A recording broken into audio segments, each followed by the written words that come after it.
Today on the Diz List, we count down the top 5 attractions we want to see come back to Walt Disney World.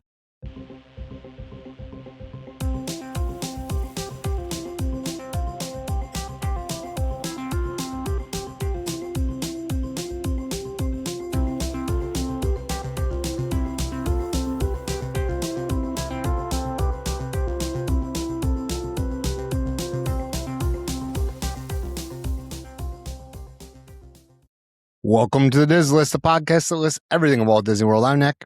And I'm Rob. And today we're going to count down the top 5 attractions that don't exist anymore. They're extinct. We don't have them at the parks, but we'd like to have them come back in some way, shape, or form. So, yeah, absolutely. Yeah. Yep. There's a lot. I mean, there are a lot of things that I haven't seen that are gone. So a lot of the stuff that's there now is still, I mean, that's what was there when I started going, because I haven't been going my whole life like you have.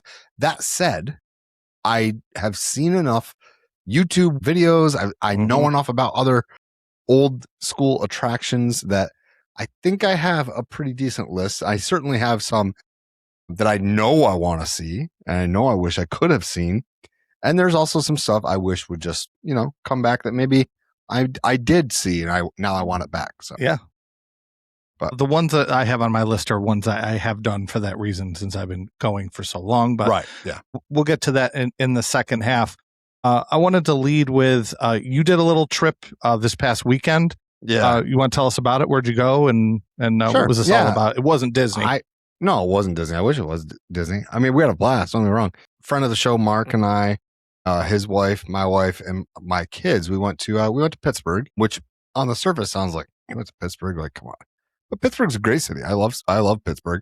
We wanted to look at some colleges with my son, so we hung out on campuses of Carnegie Mellon, Pitt, and Duquesne.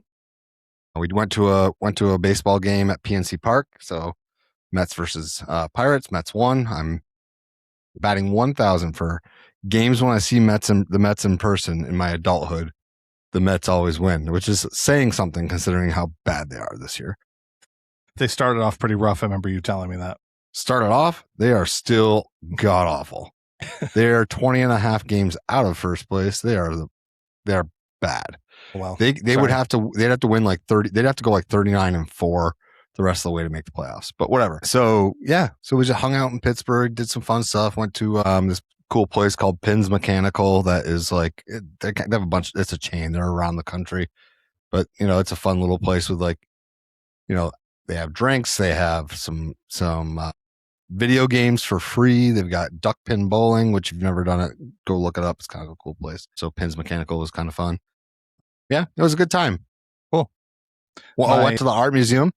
Well, yes. You sent me some pictures. Yeah. I think Nick was trying to quiz me, but it was not what I was trying to do. What I was trying to do was show you that I was adding some culture into my life. That's good. No, it was, I was very shocked at the Carnegie Museum of Art. I was not expecting it to be as good of a museum as it was. Mm-hmm. This past week, I don't know if I even told you this or not. So my sister and her family went down to Orlando. Did I tell you they were going down? I don't remember. You mentioned it in passing, I believe. Yeah. So they decided to stay at Bonnet Creek. They love it. And we've stayed there before. She loves Bonnet Creek. It's a Wyndham. When we were talking about it, actually I mentioned it to my friend, because I think he was sort of under the impression that all of the hotels on Disney property were all owned by Disney. And then I explained to him how Bonnet Creek worked, and he was really excited to hear about that. And after me explaining it to him, it's owned by, did you say it's owned by Wyndham? Is that right? That's a Wyndham property. Yeah. Okay. I thought so. And I've stayed there. We stayed there maybe 10 years ago, and we absolutely loved it. It's a lot of timeshares there, but you can still rent those rooms. But then his question was, well, do I still get some of the perks? I said, well, I'm not, pretty much. That one, you get a lot of them. Yeah. Wyndham Bonnet Creek, you get a lot of them. Not as much as you get over at Swan and Dolphin, but like. Correct. You don't do the regular Disney buses, but they do have transportation over there. But anyway, they stayed at Bonnet Creek. And the first night, my niece, Lily, she gave me a call and she says, Uncle Rob, check this out. So she goes out on her balcony. And so Bonnet Creek, for listeners, if you don't know where it is, it's right next to Caribbean Beach and the Riviera. Okay. And then right next to that is Epcot. So she was so excited. She called me and held up the phone. She's a high school kid, and she could see. She goes, "Look, it's the Epcot ball," and she was so excited, and she was watching it change color.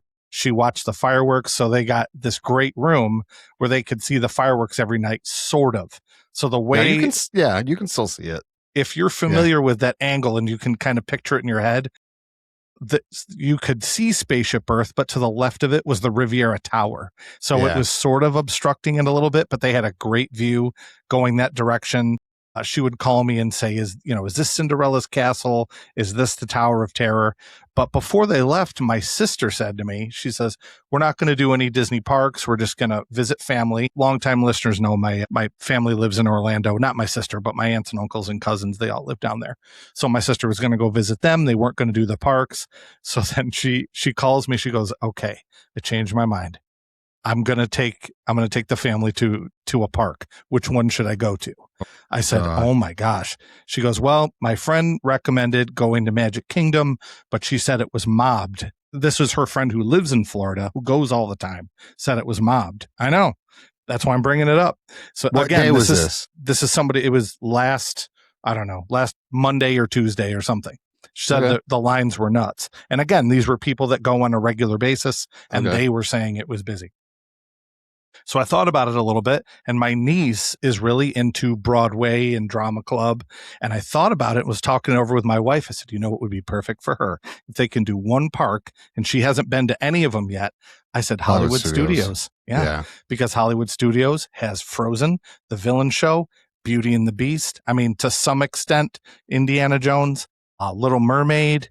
So they ended up going. For somebody if you're going one place and you're into shows, I mean, the best show on property is not in that park, but collectively they are the best shows. That is true. And I would agree with you on that too, because the other argument exactly is Animal Kingdom, where you have Lion King and Nemo. But she had called me back later in the day, and she could not believe what the price tag was for one day for 4 people. She goes, is this how much Disney costs now? I'm like, yeah. I mean, to me, and I'm sure to listeners, we're like, yeah, that's kind of how much it costs. I mean, one day ticket somewhere around $700 or something like that. Yeah, one day ticket is insane. Yeah. So they went. They had a great time, but the one downer was that it rained for, I think she said, 4 or 5 hours. So the morning was pretty good, and then right around lunchtime, it just rained and rained and rained and rained. And they dealt with it, and they rolled with it and had a good time. And it's not that bad if you're at a place where there's a lot of indoor stuff. If you're doing shows, I guess that's not that bad of a problem. And I'm glad you brought that up too, because a lot of the things you do at Hollywood Studios are inside. Okay. A lot, not all. But then you could also make that same argument for Epcot. But the difference is there's a huge walk in between each thing at Epcot. So you're outside in the rain a lot. Yes. But you know what I mean? If you're at Hollywood Studios, bad weather, you can kind of zip in between each attraction. And they did. And they had a great time. And then I think they left. They went home around 4:00. They gave me a call. And they told me what attractions they did, and there was a couple things that they missed. And they said, I don't think we're going to go back over. And then a couple hours later, I'm looking at my phone, and my sister posts a photo of them on Toy Story Mania. Nice. And they went back over. They went back over and they saw Fantasmic. And my niece called me, and I was like, I've never seen Fantasmic. So anyway. That's great. I know. That's awesome. I know this story went a little long, but that's great. That's awesome. I thought this was kind of pretty fun to talk about too. It's listeners know that, like, when we are giving advice to people, we could be like, my first thought was you got to go to Magic Kingdom, but then like the other thing is, like, if you have one day, Magic Kingdom might not be the place to go, because you can't feel you're going to leave there feeling like you didn't do everything. You're going to feel like you didn't do anything, actually. So like Hollywood Studios, you can leave and feel like you did the whole thing, because you probably could. I mean, they definitely did most could of Animal Kingdom, but like, they did most, and some of the lines were pretty long. And I was sort of tracking where they were, and so I would tell her, "Oh, you're over by Star Tours." She's like, "We need somewhere to eat." We're getting off of Star Tours. I said, well, what are you looking for? She goes, just something quick. We're hungry. I said, well, walk out the door and take a right and you're at Backlot Express. So I was trying to help her and feed her some information. She goes, you should get paid for doing this, just guiding people through the park. I said, no, thanks. I mean, there's a few good places right there. If you are somebody who doesn't or somebody who enjoys an adult beverage, right there's Baseline Tap House. Yeah. You're not that far of a walk to go to the commissary. You know, like there's a lot of stuff. I recommended that too. Yeah. There's a lot of stuff. And the quick service food, the quick service game over in Hollywood Studios is not bad. Yeah. It's actually pretty good. So anyway, so I thought that was kind of a fun story. That's all I got for our first half here. Yeah. Just really quickly, there was some news this week, but the news was stuff that had to do, because it's going to be slow news until next week. We'll talk about that in a second. Huge news. But they did talk about the dining locations that will be coming over to Lakeshore Lodge. 3 dining locations are coming to Lakeshore Lodge. There's a grab and go, a kind of like a bar and grill, kind of like Wailulu or Geyser Point. And then there is a traditional, I wouldn't say upscale because they didn't really say it was upscale, but a nicer table service. So I'll be interested to hear more details about that. I think we're going to find out the details we wanted to know with regards to when it's going on sale and whether or not it's part of what association. I think that, some of that stuff's going to be coming out here in D23, which, by the way, if you're listening to this and you want to know our opinions on D23, you need to tune in next week when we go live. We normally record on Sundays in the morning. Rob's got some stuff going on. I've got some stuff going on mid-afternoon. And you guys probably would find it easier to join us if you join us at 7 p.m. Eastern time on Sunday. Now, here's the deal. This is going to be a patrons-only live show. Mm-hmm. Okay? So if you're not a patron and would like to join, you should join Patreon this week if you want to be part of this live show, because it's going to be a big deal. We're going to react to all of the announcements that happened literally 24 hours earlier, because at 7 p.m. on Saturday, Neil Patrick Harris is opening up with the Parks and Experiences panel. And we will have a lot to talk about. Also, correct. We'll take questions from our patrons. So it's going to be an hour and a half show. Yep. We'll start at 7:00. We'll end at 7:30. If people still have questions after that point, we can continue it the next week. But we're going to take that time and just have kind of a discussion and riff off of everybody else. But just so regular listeners know, that will be our main show for the week. And we'll post that for everybody to listen to. It'll be a little longer than normal, but there's a lot to talk about. Yeah. So we're not this. I want to be clear. Not a commercial. I mean, I would love for you to join as a patron, and so you can be live and you can interact with us and ask us the questions. However, if you are not a patron, okay, we will be releasing the episode on Wednesday. But if you want to know our opinions right afterward, or maybe you want to use it as your source for the news about what the heck happened at D23, you can do that. But we're going to head off to the halftime show, as brought to you by our sponsors, and we'll see you right after the break. All right, before we jump into today's list, we've got to talk about how you can actually do all this stuff we keep ranking. Yeah, because dreaming about deluxe resorts is fun, but paying for them is slightly less fun.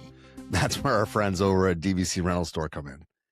If you ever wanted to stay at places like Polynesian, Boardwalk, Animal Kingdom Lodge, this is the move. You can rent DVC points and stay in these deluxe villas for way less than booking direct through Disney. We're talking bigger rooms, better locations, and some serious saving money. So if you've ever said, we'll stay deluxe someday, that someday should probably be your next trip. I feel like I say that every time. And once you've gotten that dream resort locked in, you might want to figure out, what are we actually doing all week? Enter Be Our Guest Vacations. So these are real Disney experts. Well, so are we, but they are too. But they'll plan your trip for you. Dining, lightning lane strategies, park plans, all of it. Listen to our show, but these guys know what they're doing too. Best part, it doesn't cost you anything extra to use them. Which means less stress, fewer mistakes, and more time arguing about ride rankings like we do. And finally, let's talk tickets. Because Disney and Universal tickets are not getting cheaper anytime soon. That's why we recommend and use Unlock Magic. They offer discounted tickets to both Disney and Universal parks, so you can save money before you even walk in the gates. Which means more budget, for snacks. Well, or lightning lanes, or just, like another trip. So if you're planning a vacation, check out DVC Rental Store, Be Our Guest Vacations, and Unlock Magic. We've got links in the description. Go support the sponsors that help support the show. And now, back to the list. Welcome back. This half of the show, we're going to talk about the top 5 attractions, rides, things that we wish had never left Walt Disney World, and we wish it would come back. Maybe we wish at D23 they would say, we heard you loud and clear. We want to bring this back. Sure. Or they there's at least one on my list where they technically could announce that it's coming back through some sort of a roundabout way. We'll get to it. When we get to it, it'll be clear which one that would be. So, there's attractions that go away and we wish they would come back. And it could be attractions that have been redone. Like, this isn't on my list. Maybe it's on yours. I hope I'm not spoiling anything. I don't think it's on yours. Some people preferred Splash Mountain to Tiana's Bayou Adventure. Me, I like Tiana's Bayou Adventure. I like the story better. I mean, I think most people should like the story better, but I like the story better. And additionally, they've added water to make it a little bit more of a wet ride. I just think the theming's better. But for some people, they would have preferred Splash Mountain. So that's an example where you could add that in. But then on the flip side, it could be something that went completely away. Again, not on my list. Maybe it's on yours. Maybe it would be on some of our listeners. But Primeval Whirl. Primeval Whirl is gone. It is not coming back. It has not been rethemed. It literally got tore down. So that's one that we could also put on here. So we could also put rides or put shows and other things that we feel need to come back. Well, each one on my list is something that I want to see back, but I would like to see it back in a new and improved way. Right. Okay. Yeah. So an example would be, this is probably a polarizing example, but Country Bears sort of was reinvented, right? Still Country Bears, but let's say it went away. Let's say it's the same show, it was gone, and then they bring it back with singing the new songs and updated, so to speak. Okay, some people say it's better, some people say it isn't, but let's just go with the fact that they updated it, okay? So my number 5, speaking of which, is one that still exists in California, and that is Mr. Toad's Wild Ride. So I think Mr. Toad's Wild Ride could be brought back, and I know that it's definitely a cult favorite. If you love Mr. Toad, you love Mr. Toad. People were protesting when they got rid of it and brought in Winnie the Pooh. I mean, Winnie the Pooh is one of the top 5 highest grossing franchises in history. So putting that in, Mr. Toad is, a small Peanuts character compared to how important Winnie the Pooh is. I get that, and I accept to be fair, that. Mr. Toad was not part of Charlie Brown and Snoopy. Small Peanuts, right? He was just Fair. tiny guy, not part of the Peanuts franchise. Sorry, right? You said my head snapped. Like, wait, what? And then I was like, no, I get what he means now. Mr. Toad was actually one half of another feature, which included Ichabod Crane and Headless Horseman. Yes. So that's where there wasn't a full length feature with Mr. Toad. But if they were to bring it back, they could really use modern technology to make it a fun ride. In the original, if you've never experienced it, it's not really exactly like Winnie the Pooh. Winnie the Pooh is, you kind of go through all the different rooms, but with Mr. Toad, you're taking hard right, hard left. It looks like you're going at a wall, and then you turn. You're get going hit by to hell. A train. You go to hell. Yeah. Sorry if that's a swear word to some people, but anyway, I have a question for you. Yeah, go ahead. Who's the ultimate villain in our lives and people's lives? Yeah, probably the devil, right? Probably the devil. Yeah, who lives in hell? Yeah. What if? Sure. That's Villain's Land? What if they bring... seriously, hold on. Yeah. There's 2 halves of that short, right? Mr. Toad and Ichabod Crane. Ichabod Crane, I mean, that the Headless Horseman is not... He's not a good guy. What if somehow they brought that entire short in its entirety to life? And I'm not saying in one ride. I'm saying, what if they brought both of them and dropped them into Villain's Land? That'd be wild. That would be great. Who knows? Or they both fit in Liberty Square. They could take out Hall of Presidents. I think we said that in an episode once. It's in my brain somewhere. We got so much hate for that. How dare you say, I don't know what to tell you. I understand that Walt loved the presidency, but like, Yeah, and it you're a is- big fan of Hall of Presidents for Yeah. listeners. yes. Yeah, Well, I just don't Nick think is one of the few people I know who loves that attraction. No, my son, it's one of his favorites. And we left and he's like, I'm always wondering if this is going to be the time that like when we're in there, there's a fight that starts. Cause you never know. Someone's just going to stand up and boo when a certain president is announced. Like I know crazy. Politics is polarizing these days. Yeah. You think so? So my number 5 is Mr. Toad's Wild Ride in some way, shape, or form. Could even be like a trackless thing that spins. Just wanted to throw that in there too. Okay, your number 5. Mine is one that I missed out on by about 6 months ish. Okay. Huh? The Great Movie Ride. Yes. Okay. So I've said for a while that while I love Mickey and Minnie's, it does not fit where it's at. I feel that Mickey and Minnie's Runaway Railway belongs in Magic Kingdom. I think it kind of belongs in that Storybook Circus area. I mean, I think that's what it is at Disneyland. Where the big top is, possibly it could go there. Yep. I don't think it belongs where it's at. And that the ride has no theming to do with Hollywood. Whereas the Great Movie Ride clearly did. The ride where it's at belongs to me in Magic Kingdom. So I wish they would have just done it right. I feel like it was done in a way of, we have this cool ride. We want to bring it to life. Where can we put it? Oh, let's put it here because like that building exists and we're able to use it. I feel like they should have invested the money in building a new show building and doing it right and doing it in Magic Kingdom so that way the queue is better and makes more sense, because the queue does not make any sense. So for me, because the queue is the only part that ties it into Hollywood, is like, oh, we're here to watch this animated short. Well, no, the short went wrong. And now we're in it. Yeah. Like, other than that, it makes no sense to be in Hollywood Studios. Yeah. So I would like to see the Great Movie Ride. So the Great Movie Ride is something that I never got to experience. It might be on your list. I'm not sure. But like I think for me, that is something that would have been a lot of fun to go through, and especially with my kids, and be like, oh, I'm going to when we get home, we're going to watch that movie, or, whatever the case may be. And it ties in better with the Chinese theater. Yes. So, number 5, Great Movie Ride. I may be talking about it later, so I'm going to skip over to my number 4. My number 4, I would like to see this return in a tame, less confrontational and scary way, and that is Stitch's Great Escape. No, do you think I was going to say Bugs Life? No, I thought you were going to say Alien. No, well, Alien Encounters. It's the same thing basically. They took Alien Encounter it was a little bit and more they just rethemed it to Stitch. I am not a giant Stitch fan. I know your daughter is. She does a good Stitch impression voice.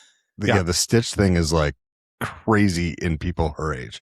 But I just think that they need, and again, this is not for me. I just think this is what the parks need, is they need some kind of crazy attraction that involves Stitch. So I want to be clear here. Stitch's Great Escape was kind of fun. I mean, they could do that, but I'm not really positive. I'm not really going to play Imagineer here, but I just think in general, taking Stitch away as when it's got to be one of the best sellers at Disney parks, because when you go in it doesn't even matter what park you're in. There's so much Stitch merchandise everywhere. People love it. It sells like crazy. I just think they need to bring back some kind of ride or attraction that involves Stitch. There isn't enough. So, again, to be clear, bring back something. I mean, if it's Stitch's Great Escape, good. Don't make it creepy where the lights go off and it's breathing in your ear. Try to make it a little bit more fun, or do something completely different. So number 4 is Stitch's Great Escape. I think that's a great idea, especially considering they just rebooted that series with the live action and with the Lilo and Stitch 2. I think that would actually not be a bad idea. Maybe we'll hear something next week. Who knows? Yeah, it did not make my list, but I can see where it would make people's lists. Mm-hmm. The next one on my list is another thing I never got to experience. But look, one of my favorite times of year is the holiday time of year. And part of the reason, one of my greatest memories, one of the most nostalgic things that I look back upon as a kid, is driving around the local towns near me in the Adirondacks to look at how all the old homes were decorated with lights.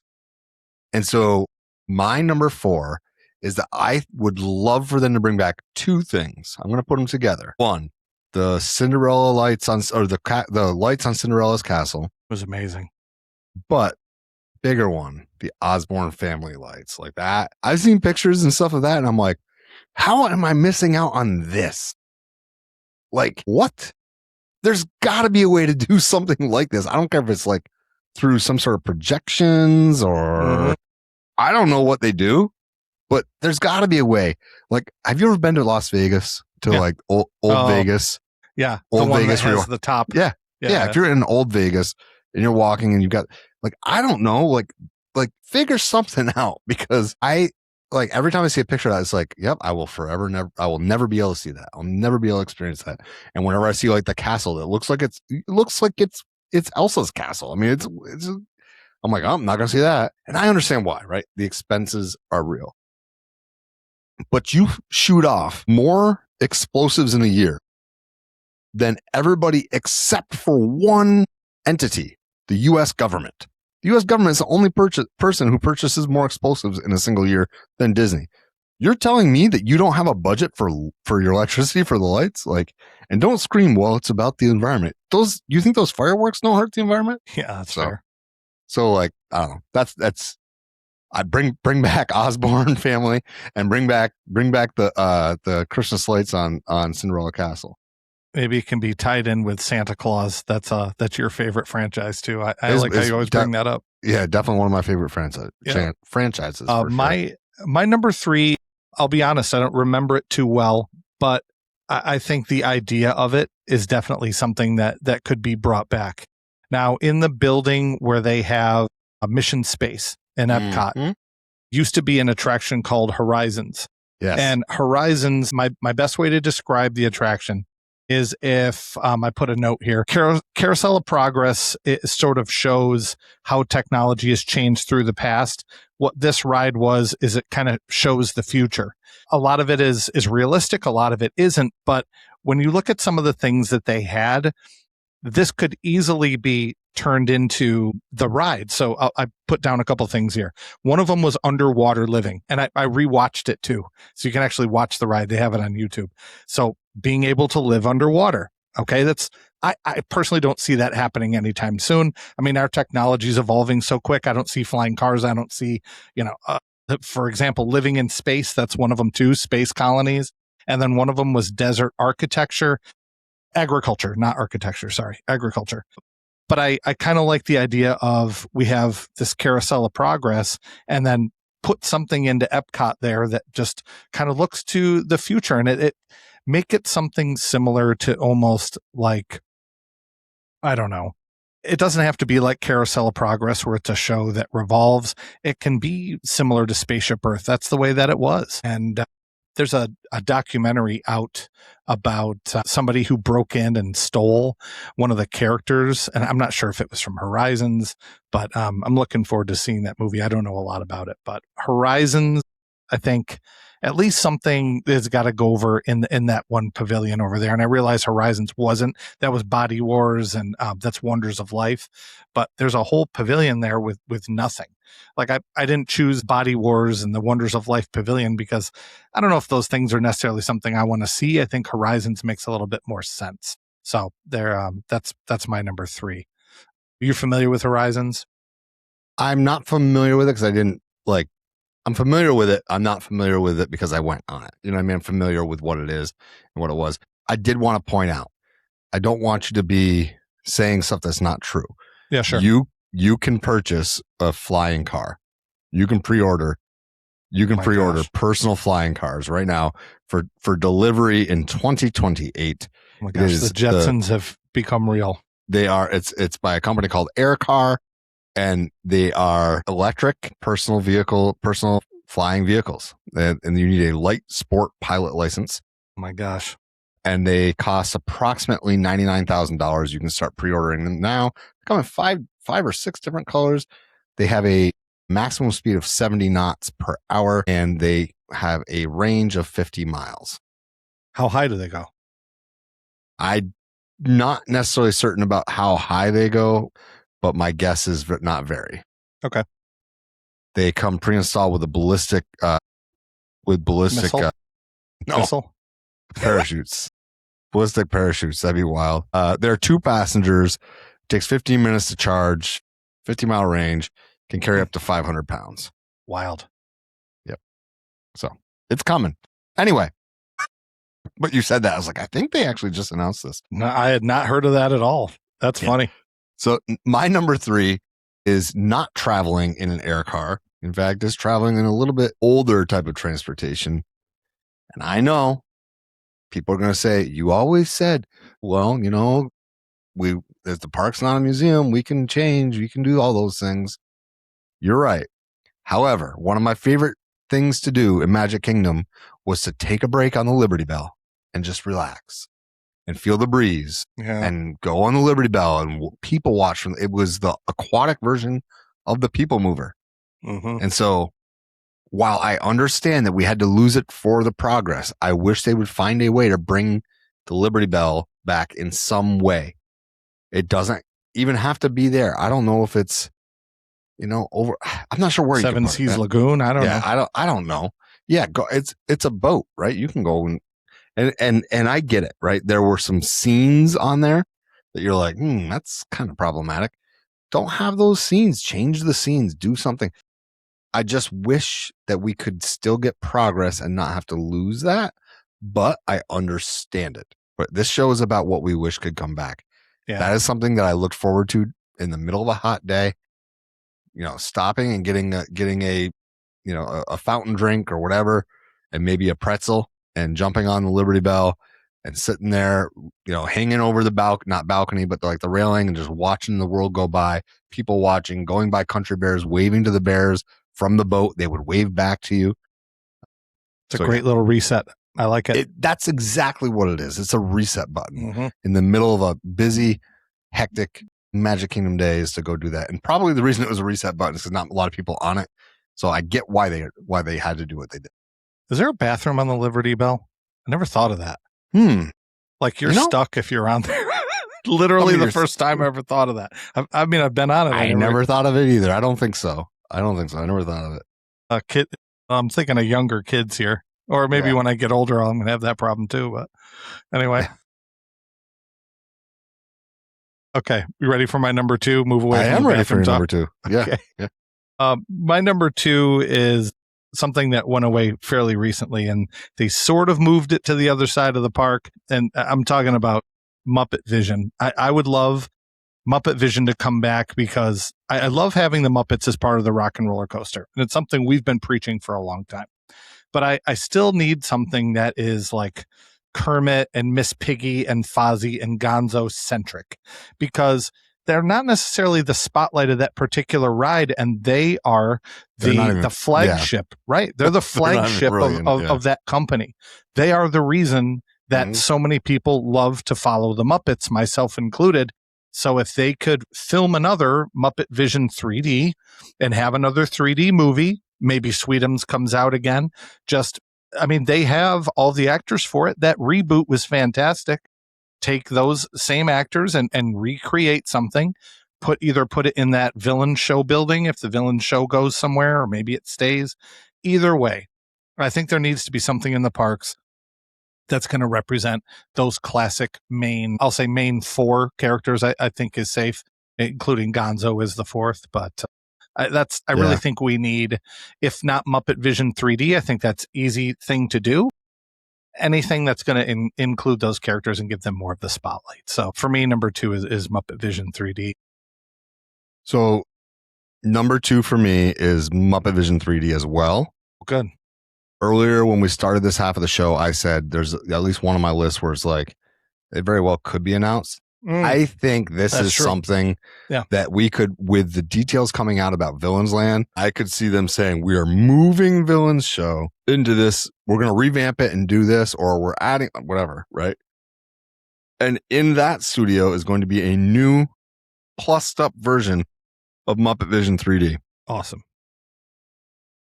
I think that that's possible. I think that they could basically make clones of the Sattler and Waldorf animatronics that they used, and make it be like a Muppet Vision 3D meets Monsters Laugh Floor, kind of where like maybe they pop, like there's stuff going on. It's a show, but the people are interactive a little bit. because those screens are there. They could use like, okay, there's a camera on somebody. Statler and Waldorf make fun of that person like they do over like they, like that guy in Monsters Laugh Floor. Yep. Yeah. But I think this of all the things on my list, this is the thing that I think is most likely to come back soonest and the easiest. There's one thing I do think my number one, I think is more likely to come back just because of the outcry recently. But I think that this one is more likely is easier to do and likely to come back sooner, if that makes sense. Like, because the other one, what's coming up on my list is going to be a heavy lift for Disney. But yeah, I'm with you. Muppet Vision 3D, number 2 on my list. All right, what's your big daddy? Which I actually know what it is because you mentioned it. Yeah, my number one is a Great Movie Ride, and I have an idea now. And I mean, it went away because Disney didn't necessarily own all of the properties that were in the Great Movie Ride, but Disney has acquired Fox and Marvel and some other franchises where they own a lot of different properties with really, really great movies that are classics. And I think you could remake the Great Movie Ride and just put in some different films in there. And it's such a good concept. It's such a great idea. And one of the coolest things about it, I don't know if this is easier or harder, but you actually have like a cast member who's on your car and they become part of the show. Like it turns into a shootout with gangsters or like it was a lot of fun. And it really catches guests by surprise if they don't know that's going to happen. And I think that's a really exciting element that I think is really easy to continue. So Great Movie Ride, but just take what they already have the rights to, because Disney has put things in the parks that they don't necessarily own. Like Ninja Turtles was something that they used to have in Hollywood studios, right? They didn't have the rights to that. Avatar, I'm not sure specifically how the rights work for Avatar. They don't necessarily own Twilight Zone, so they'll just kind of call it Tower of Terror, even though they have to license the Twilight Zone music, for example. But I think it'd be really easy for Disney to recreate that. And there's enough properties that they own that they could really make an awesome Great Movie Ride sequel, so to speak. So that's why I wanted to make it my number one. I think it would be awesome to do. So Great Movie Ride, number one. Yeah, I don't hate that. I'm surprised that was your number one, only because that means that you've left something off your list that I thought you would have on there. My number one is something that I think we are more likely to see come back in the future than ever before. And I'm going to preface it with this. I think that their big plan for Inside Out is not to bring them into the Imagination Pavilion anymore. I think that may have been on the table. I think they realize the golden goose they have laying the golden eggs that is merch in one purple dragon named Figment. I want them to bring back the correct Journey into Imagination. I want them to bring back the original with Dreamfinder. They don't need Kodak to help pay for that maintenance anymore. They could, and part of it was that the animatronics and stuff were like hard to maintain. Well, now you can do it with servos. You can do it with different kinds. You don't have to. That's what they did with Country Bears, right? They said, hey, these particular animatronics are getting expensive to maintain. So they changed them to modern day, like infrastructure of inside of so modern day robotics essentially. And they're less likely to break down. I gotta say, I think that they are hearing people scream loud and clear. I would be shocked if we didn't get an announcement about the Imagination Pavilion. Yeah. I think it's been people have been saying 2 years ago, we said the same exact sentence. I would be surprised if we didn't. And then we didn't. Yeah. I mean, look, they've got to, in my opinion, if they go through this D23 and don't make an announcement that something's happening with Imagination Pavilion, then they're just tone deaf, because it is the worst ride in Disney right now.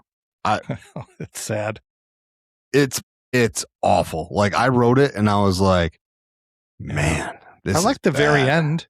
The very end is fun, and the upside down part, I like it from there on. It's great. That particular side of Epcot right now is struggling. Yeah, it's a struggle bus because Nemo is also pretty beat. it is. So, like, I think you're gonna hear. First off, I don't think for I don't know, a year and a half now we've said we thought Inside Out would go in there, and then it's like the emotions working with imagination. I think that potentially Inside Out is going to end up going into that play pavilion. Yeah, the previous play pavilion. What what they were going to turn into play pavilion, it's now just an empty building. Yeah, the Wonders of Life pavilion. Yeah, like they have. Okay, so we opened this show talking about how I went and visited some colleges, right? And we were on our college tours. Every single campus that we were on had considerable amounts of construction going on. And the comment my wife made was, remember, when you see a college doing it with a bunch of construction, that means they see it worthwhile to fix things. It means that they are trying to make it even better, or that means that there's money coming in, meaning students coming here enough to invest and make it better. So Exactly. don't see, because she was like, look, this is the summer. There's no students here. They're doing this in the summer. Like, look at this as a good thing. This is a very good thing to see this amount of construction, because especially Carnegie Mellon and Pitt were having a lot of construction. Duquesne's a smaller campus, so it's hard. There was construction going on, but it's a smaller campus. So, like, Epcot is not under construction right now, but it's not a bad thing if it becomes the fourth park that's actively undergoing some construction. Yeah. And they could even say, look, we just want to let you know this is going to happen, but it's not happening until boom. You better get your rides in on the current Figment, which nobody cares about. You better get your rides in on the current Figment before we decide to redo that entire pavilion. Yeah. And Right? if you look at the map of Epcot, you're looking at, in that top corner, you have Ratatouille. So that attracts people to the top corner. The other top corner there, you have Frozen. So that's drawing people over to that side. And in that bottom corner, you kind of have double, with Test Track being redone. And then you have Guardians of the Galaxy. So gravity is pulling to three corners. And the other corner where you have Imagination, I mean, are you going to count Soarin'? Maybe. But it's not as popular. Not as once those you've other ridden it, three you're not going to corners. count it. Not once you've ridden it. Yeah. It's not good. Soarin's. Well, they Soarin's need another bad. they use the term e-ticket, then, which essentially just means that's Walt Disney World's way of saying it's a really important ride. They used to be A, B, C, D, E level attractions, and that's where that term came from. Yeah. But they need another e-ticket right in that bottom corner. I can see an announcement coming, and maybe they don't make it now. Maybe it's already maybe they know it's coming. I don't know. Yeah, or maybe people are listening and people are going, oh yeah, they just announced it. You know what I mean? So, I don't know. But and just so listeners know, we recorded this before D23. So maybe they came out with it already, and listeners are like, yep, they did it. And we all live happily ever after. And again, these aren't things we expected for D23. These are things that we just wish would come back. Some of them, my top two, I do think could be announced as things that could be getting done. Yeah, I think you're right. They could be announced in some sort of way. We already know that Muppet Visions 3D, they said they wanted to archive that footage and somehow make it something in the future. So I can see something going on with that. We'll see where that goes. Do you have any honorable mentions? No.